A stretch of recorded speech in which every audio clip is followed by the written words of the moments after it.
Olá, estudantes do 9º ano, bem-vindos a esta aula de língua portuguesa. Eu sou a professora Joyce Martins, professora deste componente da língua portuguesa, e esta é a aula de número 48, na qual iremos trabalhar com a questão da composição, da construção composicional e estilo, gêneros de divulgação científica.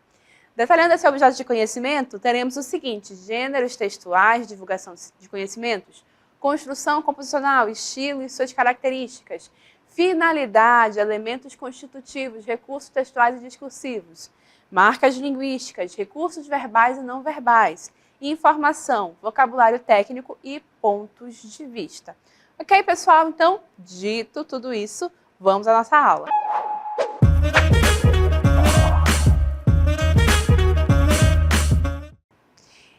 Em que ambientes eu posso encontrar textos de divulgação científica? O primeiro ponto a compreender é que o que é a divulgação científica? A divulgação científica é justamente o processo em que, uma vez que um estudo científico é feito, que um resultado é obtido, é encontrado através desse estudo, é necessário então divulgar esse conhecimento. Existem publicações que são técnicas, né, em que um especialista divulga a sua descoberta para os outros especialistas, né? Então, por exemplo, um médico fez um estudo e naquele estudo ele descobriu alguma coisa e então ele vai publicar a sua descoberta para outros médicos, né? Então, é um texto mais técnico, mais específico para quem é especialista na área. Porém, existem outras formas de publicar conhecimento científico, que é para divulgar esse conhecimento para quem não é especialista, né? Para mim, que sou professora, por exemplo, de língua portuguesa, conhecer a descoberta lá que o médico fez. Para pessoas de tantas outras áreas, não é mesmo? O engenheiro, não é? O pedagogo, vamos dizer assim, né? O advogado, todo mundo que não é especialista na área da medicina, compreender ali o que foi descoberto por aquele médico. Esses textos, né, são textos para quem não é especialista na área e é o que nós chamamos de textos de divulgação científica. E eles podem estar presentes em diferentes lugares, né? Podemos encontrar em livros didáticos, podemos encontrar em jornais impressos ou virtuais, podemos encontrar, né, ter contato com esses textos por meio do rádio, por meio da televisão. Então, vejam, eles estão presentes sempre no nosso cotidiano, no nosso dia a dia. Por quê? O conhecimento científico é dinâmico. A todo momento, temos cientistas das mais diferentes áreas do conhecimento, das ciências humanas, biológicas, das ciências da natureza, fazendo descobertas científicas. E a todo momento, essas descobertas são divulgadas para o público em geral, ok? Para quem não é especialista naquela área de conhecimento, ok? Dito isso, então, vamos lá continuar a comentar os lugares. Onde é que nós podemos encontrar conhecimento, divulgação científica? Vamos avançar? Olhem só. Né? Então, olhem só, os textos eles podem ser encontrados, por exemplo, na escola. Por quê? Porque lá nós temos os livros didáticos, as enciclopédias, cartazes informativos, que em geral trazem conhecimento que foi produzido através de alguma pesquisa científica. Então, eles fazem divulgação científica também. Em postos de saúde, por exemplo, quando nós encontramos algum cartaz informativo sobre alguma questão de saúde. Em casa, quando nós estamos ouvindo lá um rádio, né, um jornal no rádio, ou assistindo ao jornal na televisão, nós podemos ter contato com diferentes descobertas científicas que estão sendo noticiadas ali naquele noticiário, certo? E também na internet, né, em sites que trabalham justamente com a divulgação de trabalhos, de descobertas das mais diversas áreas das ciências. E é sempre importante frisar, gente, que existem diversas áreas do conhecimento, diversas áreas das ciências. Existem as áreas das ciências humanas, na qual a gente pode citar a antropologia, a linguística, não é? Aí a gente vai para as ciências biológicas, a gente se depara, né, com a ciência da natureza, e aí a gente vai falar da química, da física, da biologia, enfim, os conhecimentos científicos, os estudos científicos estão em diferentes lugares e dizem respeito a diferentes áreas da vida humana em sociedade, ok? Seguindo adiante, vamos lá. E aí, para que fique bem claro, né, a respeito dessa questão de onde encontrar o texto de divulgação científica, né, nós chamamos de veículo ou suporte os meios em que os textos de divulgação científica são divulgados, né? No caso dos textos de divulgação científica, quais são os suportes onde nós podemos encontrá-los, né? Então, olhem aí. Tem as revistas especializadas, né? Já são revistas bem direcionadas, em que a gente sabe que ali é revista de artigo de divulgação científica, né? Aí temos as colunas, seções ou editoriais especializados em jornais e revistas. Às vezes é um jornal e aí tem lá uma seção específica só sobre a questão da divulgação científica. Tem uma revista e aí ali tem uma seção, uma parte que é específica. Há também os documentários na forma de vídeo. Tem canais, né, que exibem só documentários. Tem as revistas online. Então, vejam, o conhecimento e a divulgação científica estão aí presentes em diferentes ambientes, em diferentes suportes e na forma de diferentes gêneros textuais, certo? Então, entendendo essa questão da divulgação científica e onde nós podemos encontrá-la, nós vamos então agora apresentar para vocês alguns exemplos aqui nesta aula. O primeiro exemplo é sobre o cupuaçu, isso mesmo. Vamos colocar na nossa tela, por favor, olhem só. É um estudo científico que foi feito e que descobriu que o cupuaçu, essa fruta que nós tanto apreciamos, só surgiu a partir da domesticação feita pelos indígenas, né? E aí a gente tem, então, o nosso título e o subtítulo diz o seguinte: dados genéticos do fruto e informações arqueológicas sobre os povos da Amazônia revelam que o cupuaçu não é uma espécie nativa, tendo surgido da domesticação do cupuí pelos indígenas. Aí depois do subtítulo, esse é um estudo recente, publicado em 2023, atualizado ainda em 2023 também. E aí percebam o seguinte, que aí temos uma imagem, né, aí da fruta do cupuaçu, com imagem sugestiva a povos indígenas ancestrais, correto? Temos o autor do texto, este texto que estamos lendo, né? E a autora da arte, né? As duas autoras deste texto são aqui referenciadas, ok? E aí, então, começa toda a exposição do texto. Olha só que interessante, diz o seguinte: o cupuaçu é um fruto típico da floresta amazônica. Seu nome deriva, né, do tupi e vai dizendo aí toda a situação sobre este cupuaçu, né? E aí percebam o seguinte, que ele vai discorrer um pouquinho sobre o cupuaçu e aí ele vai falar o seguinte, bem aqui, sobre a descoberta que foi feita de maneira bem clara.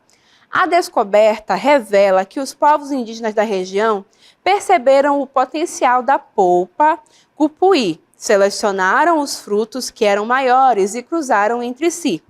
Não é? O retrocruzamento acontece quando existe cruzamento entre descendentes com qualquer um de seus progenitores. Então ele vai falar tecnicamente aí sobre a questão desse cruzamento que deu origem ao cupuaçu. Mas antes de ele ter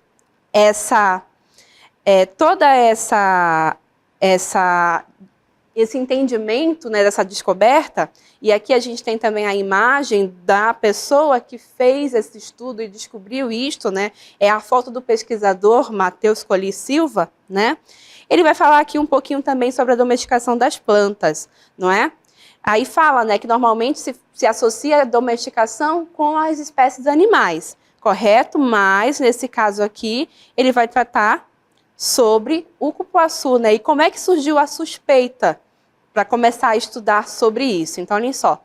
As suspeitas por trás da origem do cupuaçu se originaram a partir de uma expedição realizada por pesquisador, né, pelo pesquisador na região amazônica, mais precisamente nas localidades aí do Pará, Amazonas e Acre. A princípio, nós não tínhamos pensado nessa pergunta. Porém, o simples fato de estarmos estudando a natureza nos levou a ir para o campo e perceber que o cupuaçu não estava presente em lugares de mata fechada, mas sim próximo a civilizações. Explica ele, né, que no caso aí é o autor da pesquisa. A partir daí, foi realizada uma coleta de cupuaçus e cupuís, posteriormente levados ao laboratório e analisados por meio de sequenciamento de DNA. Né? Então, percebam que nesse rápido parágrafo aqui, tem-se o motivo a partir do qual se teve esse insight, essa curiosidade, essa dúvida científica e como foi que ele coletou o material. Né? Ele coletou as frutas, levou para o laboratório, fez o estudo, então isso é o que nós chamamos de metodologia da pesquisa. Né? Então, o que ele tem? Ele teve ali a dúvida dele, o insight, o problema, né? A questão que ele resolveu pesquisar. Ele fez, então, o estudo, ele desenvolveu ali um método para responder aquela questão que estava ali diante dele e depois ele teve, então, justamente a sua resposta, né? essa conclusão a qual ele chegou. E é interessante frisar que, junto a isso, aqui no texto, ele também vai tratar e vai dizer que não foi apenas com dados dos DNAs, isso foi muito importante, mas ele também ele cruzou a sua pesquisa com apontamentos e o conhecimento antropológico que se tinha a respeito da dinâmica das populações indígenas aqui na Amazônia. Então, percebam que ele juntou um conhecimento científico de uma outra área do conhecimento, que no caso aí é a antropologia, e que vai, então, permitir para ele afirmar esse aspecto de dizer que o cupuaçu não é uma espécie nativa. Ela surgiu a partir da domesticação que os indígenas fizeram do cupuí. Né? Então, pegou-se o cupuí e, aos poucos, foi se domesticando, foi selecionando ali aquele cupuí que era maior, aquele cupuí que tinha mais polpa, até chegar a essa espécie do cupuaçu, né? Que é tão apreciada e que tinha mais polpa e, portanto, era mais apreciada por todos, não é?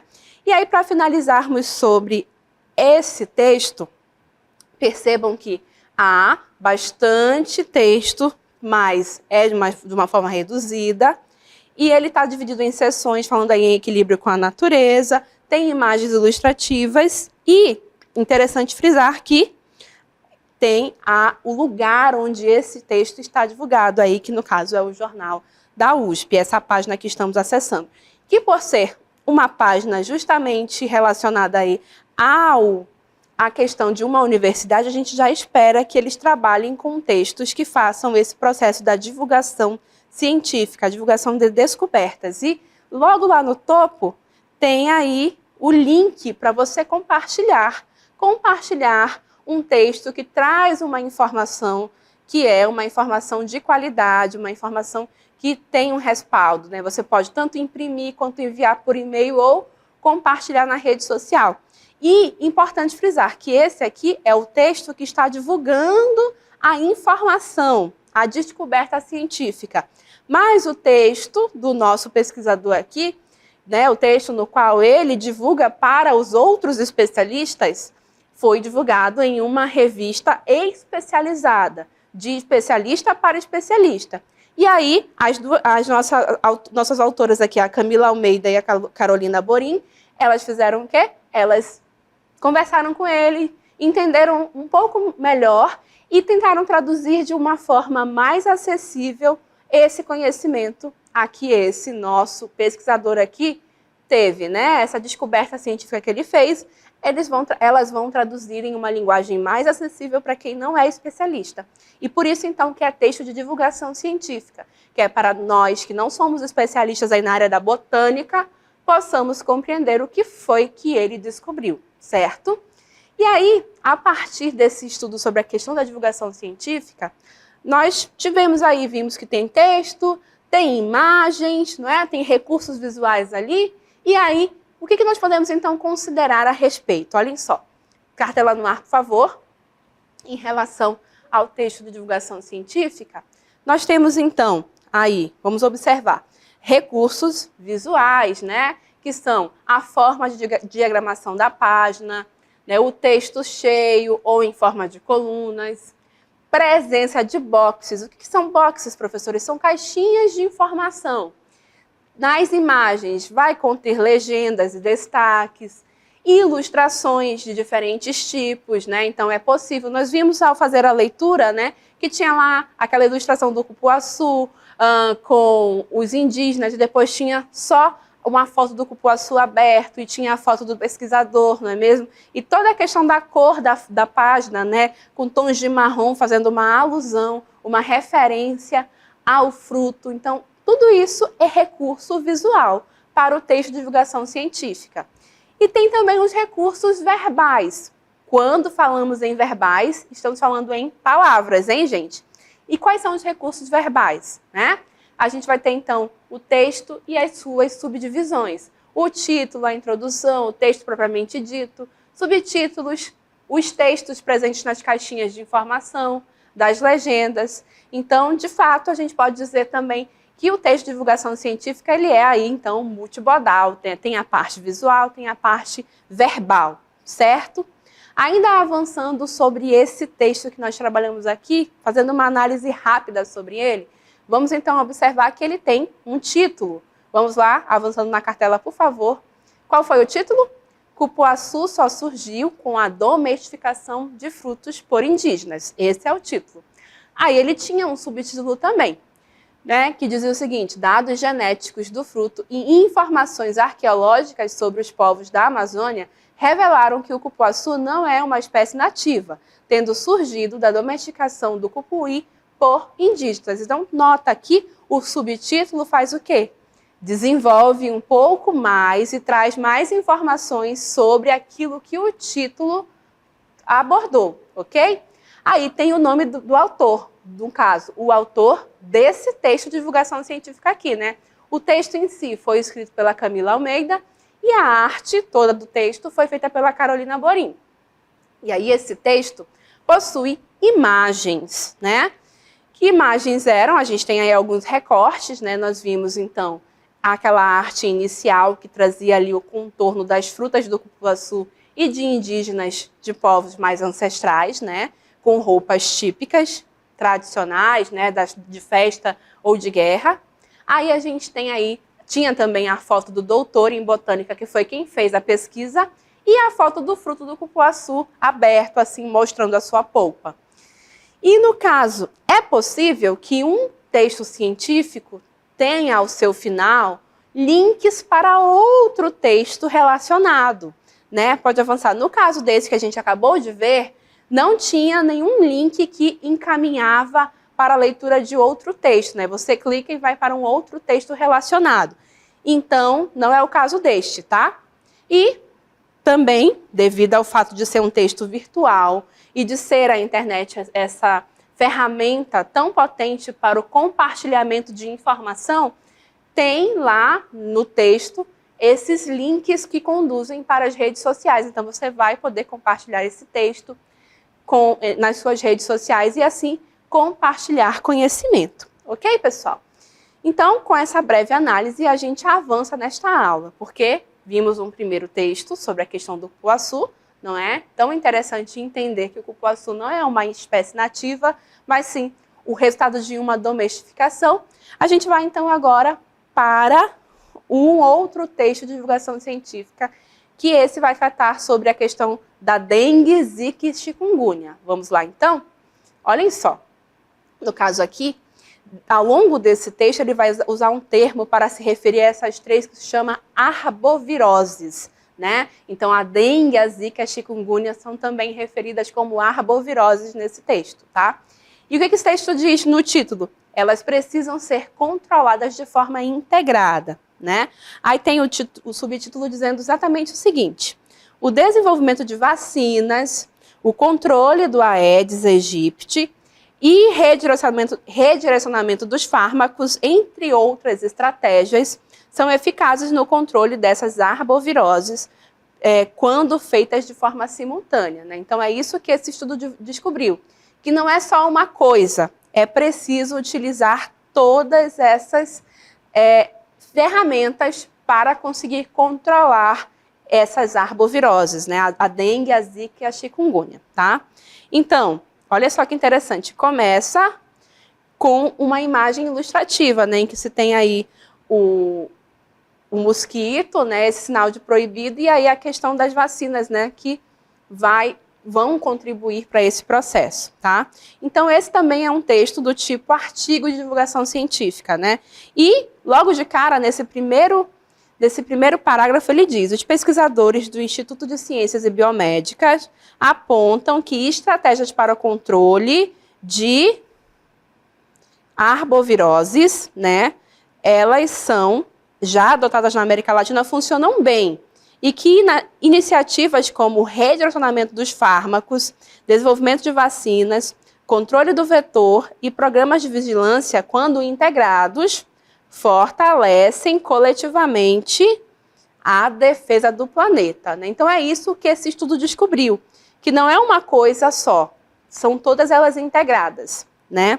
E olha só que interessante, aqui no texto ele diz que o artigo com essa descoberta foi publicado nessa revista aqui, ó, Frontiers in Immunology. Então, desse texto aí, foi o texto para os especialistas, né?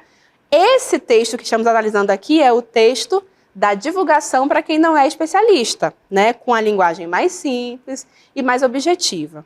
Mas olha só que interessante, a gente já sabe que essa é a descoberta, que o que se descobriu foi que é preciso usar todas as ferramentas disponíveis para poder combater esse problema.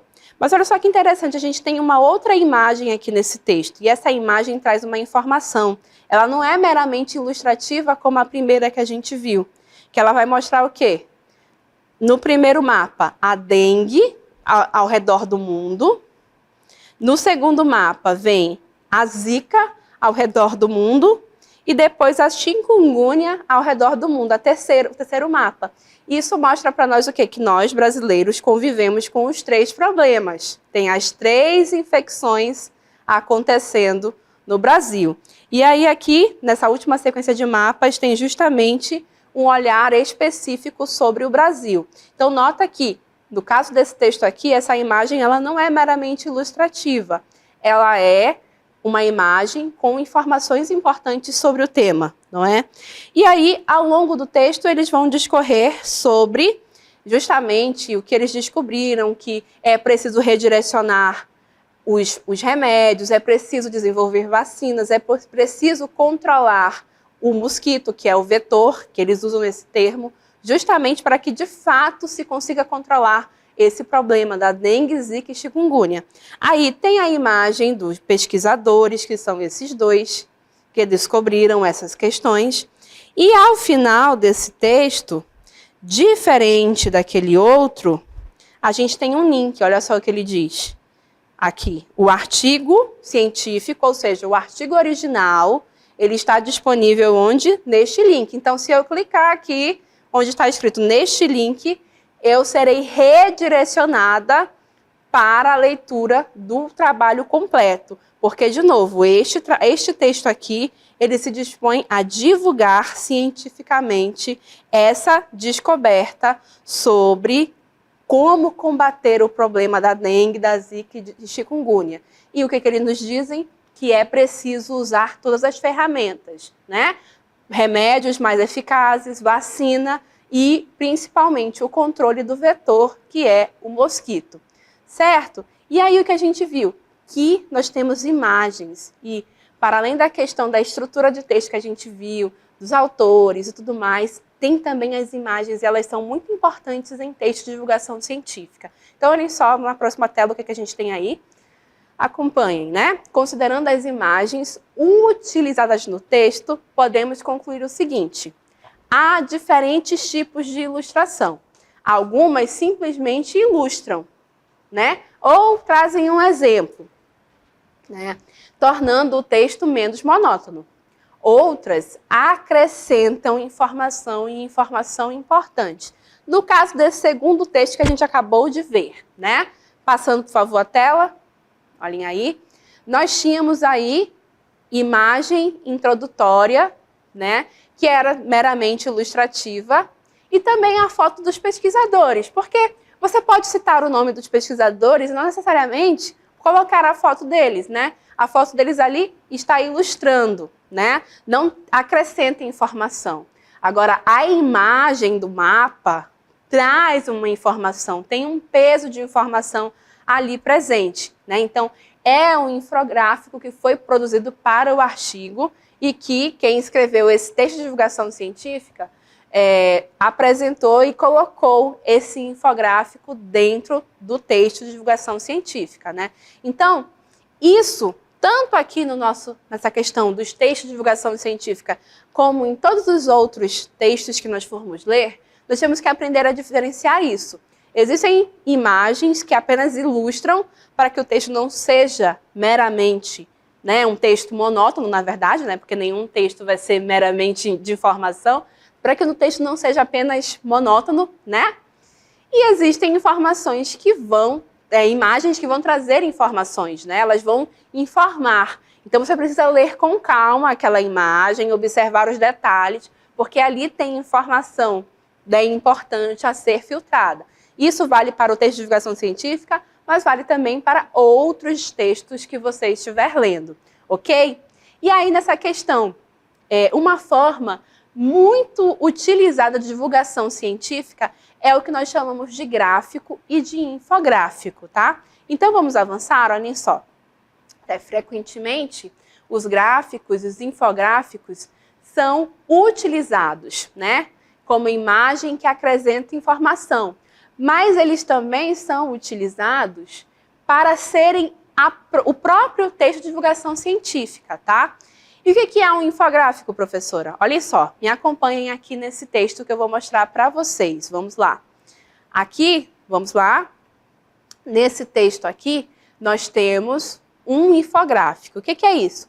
É justamente essa forma de texto aqui, esse gênero textual, que combina a questão aí de informação verbal, ou seja, palavras escritas, informação importante, com imagens relacionadas ao tema e também vai trazer dados, né? No caso aqui, esse infográfico foi produzido pelo INCA, que é o Instituto Nacional do Câncer.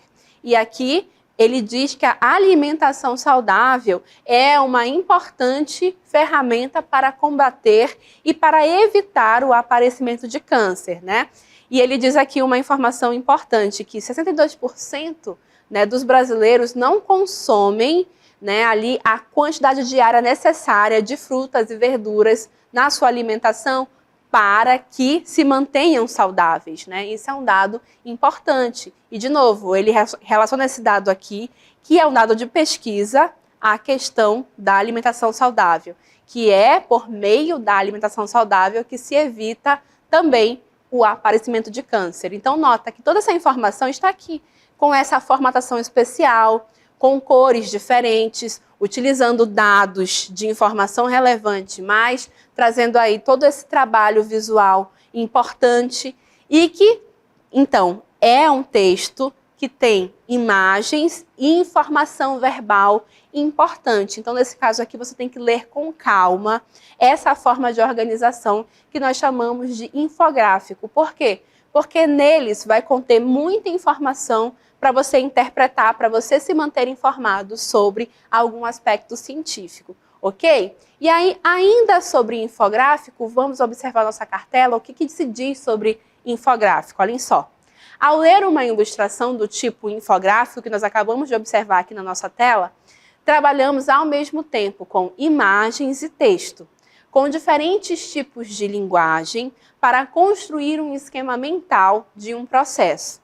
Aliás, é exatamente disso que, em geral, os infográficos tratam. Neles, são apresentados esquemas teóricos simplificados de processos muito mais complexos. Então, no infográfico, nós observamos informações que são complexas, organizadas de uma maneira visual, que nos ajuda a absorver melhor aquela informação. E toda essa organização visual, né, hierárquica das informações, com cores, com imagens e com a informação propriamente dita, faz com que seja uma coisa mais atrativa para que eu acesse aquela informação. Então, por isso que o infográfico acaba sendo muito utilizado nesse processo da divulgação científica, certo? Então, seja na forma de um artigo, né, um pouco maior, um pouco mais complexo, com mais informações, ou na forma do infográfico, nós vamos observar que sim, a divulgação científica acontece utilizando diferentes gêneros textuais, com o objetivo de divulgar esse conhecimento científico que está sendo produzido, ok? Então, assim, nós encerramos esta aula.